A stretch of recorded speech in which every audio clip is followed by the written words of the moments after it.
Deep in the thickest part of the jungle, where the canopy is dense enough to block the midday sun, lived Rex. He was the undisputed apex predator of this forest. When he moved, the local wildlife fell silent, and his roar alone was enough to send herds of deer scattering into the brush. Living in the lion's shadow was Finn, a small monkey who lacked any physical power but possessed a signature crown of green leaves and a remarkably sharp intellect.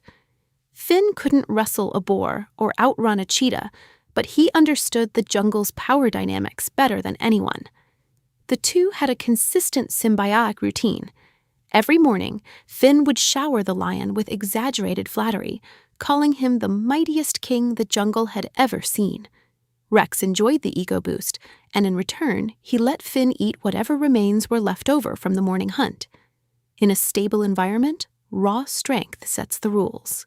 This allowed a clever opportunist like Finn to survive quite comfortably, relying on a predator's muscle to provide his next meal. That stability ended when Rex challenged a massive buffalo. The struggle was brutal, filling the air with dust until the buffalo's horn caught the lion's side. The impact was heavy enough to send the king tumbling, striking Rex with a force the jungle had never seen him take. Rex survived the encounter, but his invincibility was gone. He retreated to his cave with thick white bandages wrapped around his ribs and leg, a constant reminder that he could no longer stand on his own. As the days passed, hunger set in. Rex was physically unable to chase down prey, and without his kills, both he and Finn began to waste away. The silence of the jungle became an existential threat. Finn realized that if they didn't act soon, they would both die in that cave. Since Rex couldn't go to the food, Finn had to devise a plan to bring the food directly to the lion. With Rex unable to hunt, survival now required a shift in strategy.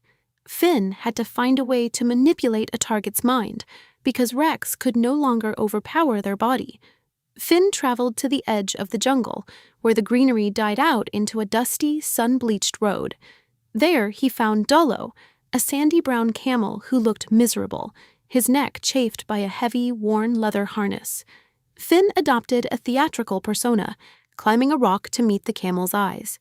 He spoke with deep concern, encouraging Dalo to talk about his cruel owner and the back-breaking work that left him with barely enough water to survive. Once he had the camel's trust, Finn told a specific lie. He described a secret valley hidden deep in the jungle, a place with endless fresh grass, clear streams, and absolutely no humans to find him. Dalo was exhausted and desperate. That desire for freedom was strong enough to override his caution, and he agreed to follow the strange monkey into the dark trees.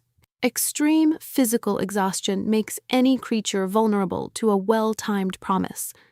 Dalo accepted the risk because the lie Finn told was exactly what he needed to hear. As evening fell, Finn led the camel through the thickening jungle, guiding him directly toward the mouth of Rex's cave. Rex was watching from the shadows, but his hunger made him impulsive. He lunged before Dalo was in range.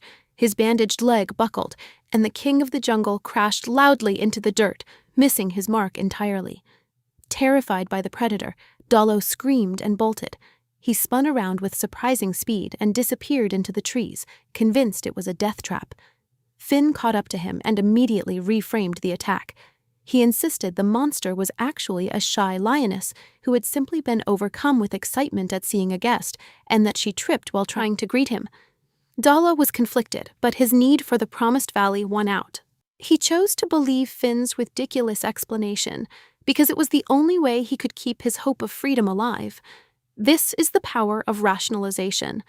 If the reward is desirable enough, the mind will actively invent reasons to ignore a life-threatening warning, even when it's right in front of them. Finn led the camel back down the same path toward the cave. This time, Dalo walked with his chin raised, filled with a foolish confidence that he was finally moving toward a better life. Inside the shadows, Rex had learned his lesson. He remained perfectly still, suppressing his hunger and waiting until the camel was exactly where he needed him to be. When the moment was right, Rex struck with precision. This time, there was no stumble. The ambush was successful, and the long famine for the lion and the monkey was over. Rex was still weak from his wounds, so he told Finn to guide the body while he limped to the nearby river to drink and wash. Survival as a predator requires more than just force. It requires the discipline to correct past mistakes and wait for the perfect opening. Alone with the prize, Finn's own hunger finally broke him. In the moments before Rex returned, he secretly ate the camel's brain, unable to wait another second. When Rex returned and saw the brain was missing, he was furious. He demanded to know what had happened to the best part of the kill, his eyes narrowing with suspicion at the monkey. Finn didn't blink. He calmly argued that if the camel had actually possessed a brain, he never would have returned to the exact spot where a predator had already tried to kill him once. Rex considered this for a long moment. The logic was undeniable. He lowered his head and finally allowed them both to share the meal in silence. True wisdom is the memory of danger. The most effective trap ever built was the one Dalo walked into himself by ignoring what his own eyes had already seen.